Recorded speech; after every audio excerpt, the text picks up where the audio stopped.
I hope you didn't have too much family drama at your Thanksgiving tables this week, but if you did, you'd be in good company.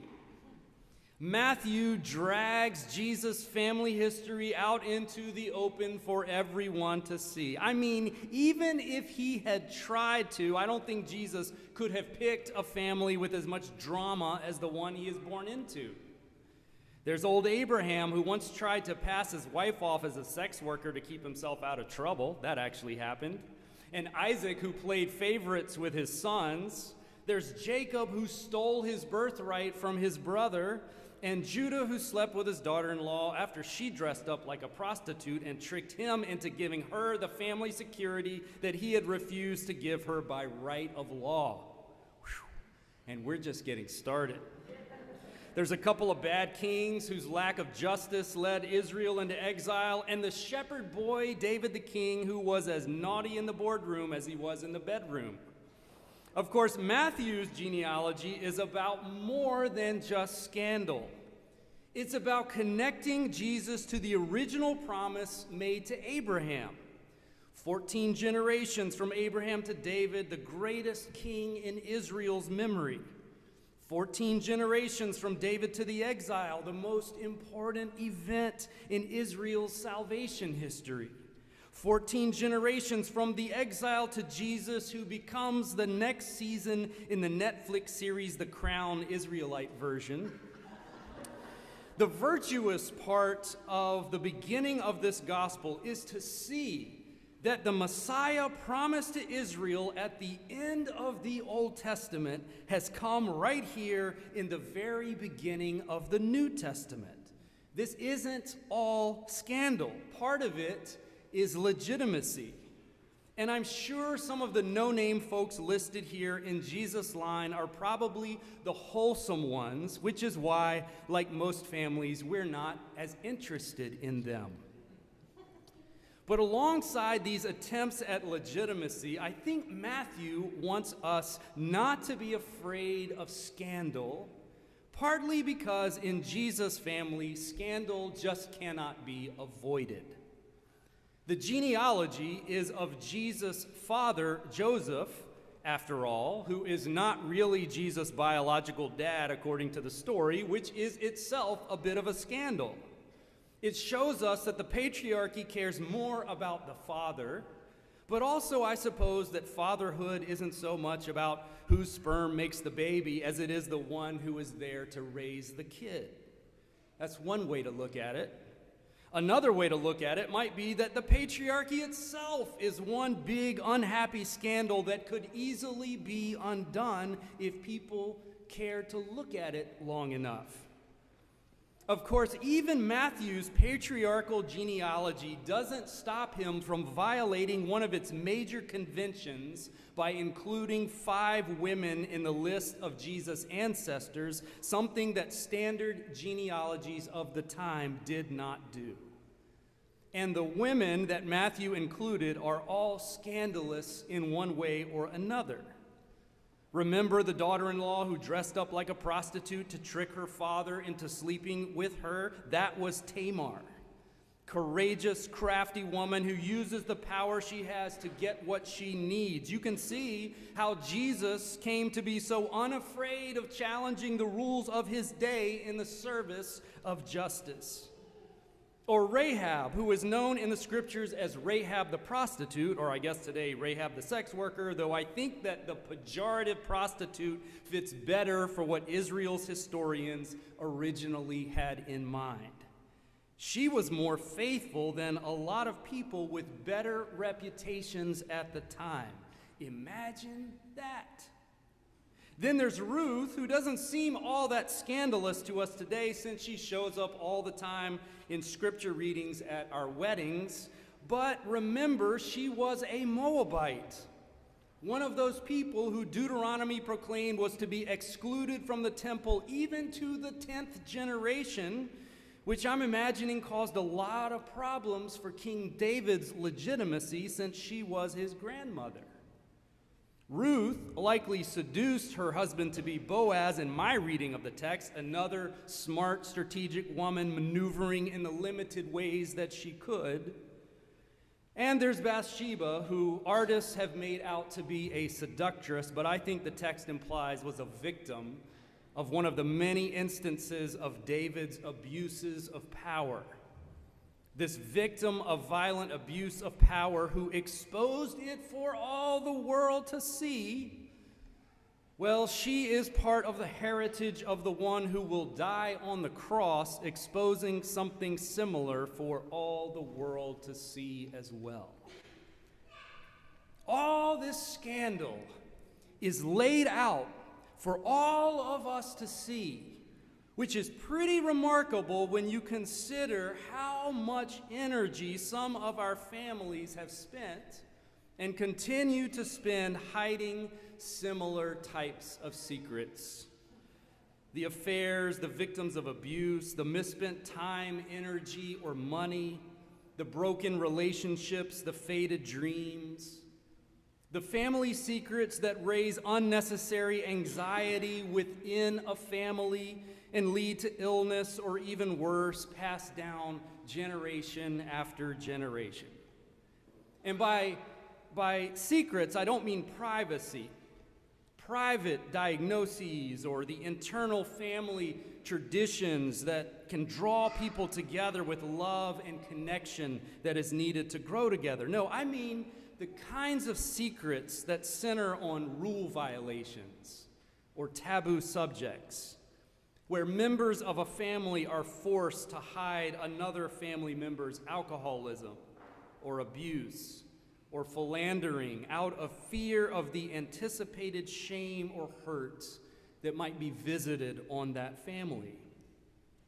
Matthew takes the opposite approach. Sex, dirt, greed, and worse, it is all right here in Jesus' family.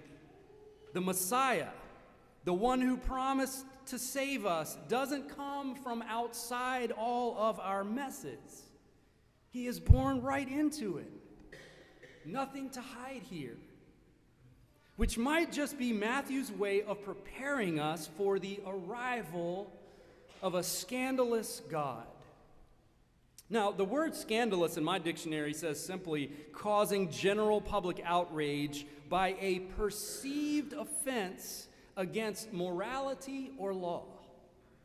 And while I know it might be an incredible way to think about the creator of all, I think it kind of fits. I mean, this is the God who tells Abraham and Sarai when they are old people that God will make them the ancestors of a great nation, that their ancestors will become more numerous than the stars in heaven.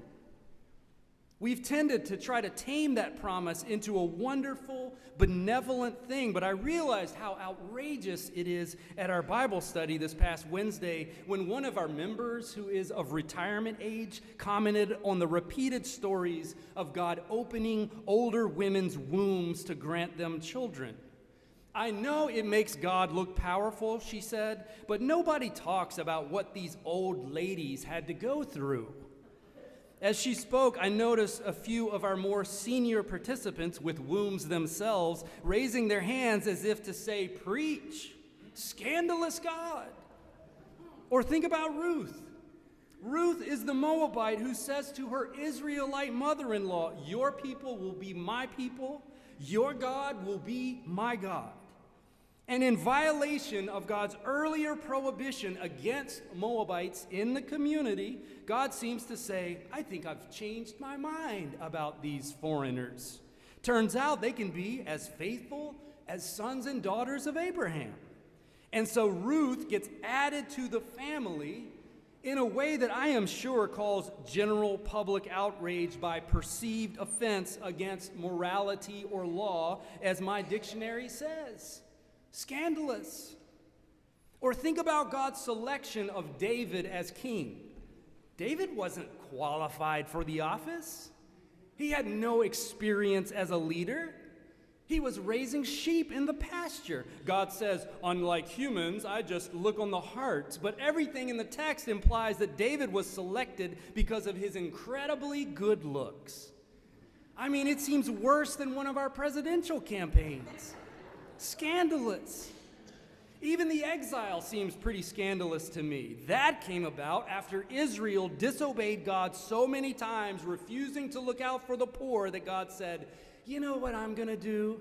I'm going to recruit a brutal empire to come in and sack your city, tear down the temple that you built for me, and cart off all the leaders to Babylon, where they can sit in the corner and think about what they've done for the next 70 years. When was the last time you heard a defeated nation express the conviction that their military defeat was the result of their own unfaithfulness? Scandalous. The good news in all of this scandal is that God is at work across these generations, working some pretty incredibly good things out of some incredibly challenging situations and in the lives of people who are part of them. In fact, what appears to be scandalous to us is often just another opportunity for God to show us what is actually possible within our lives when we take the paths that God sets before us for our own liberation and for that of others.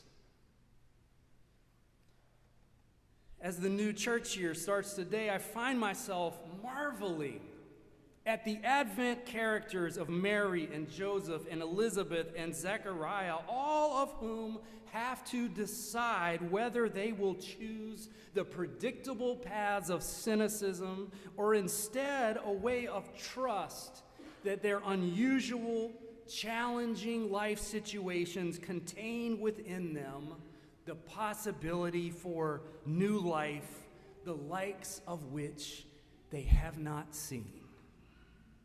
Ordinary people living in times as challenging as our own, with families as noble, ordinary, and scandalous as our own, who are called to take their parts in a holy drama that is working its way out over time. Last week, a member of our church came to meet with me. They wanted to tell me about a call that they had received from God.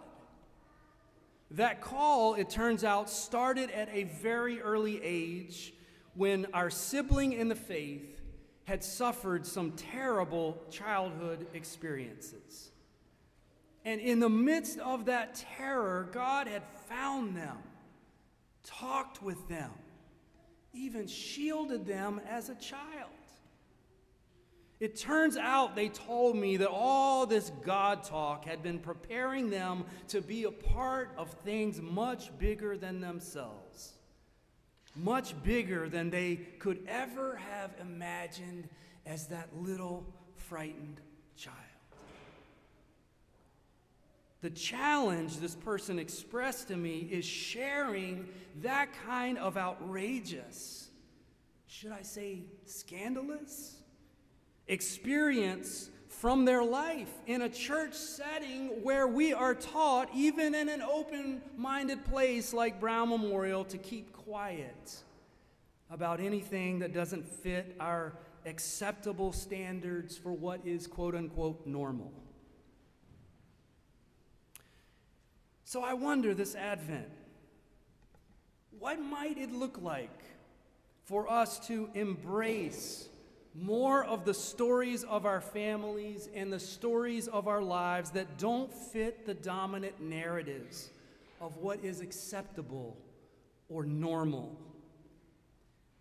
What might it look like for us to make more space in our church for those scandalous places in our lives or in the world as the very places where God is prone to act in constructive, life-affirming ways? And what might it look like for us to expect God to be as active in the places in our own lives where we are less than perfect or less than quote-unquote normal, instead of pretending as though God only hears the prayers of those who are already so perfect in their own eyes that they really have no need for God's love or grace anyway? I wonder.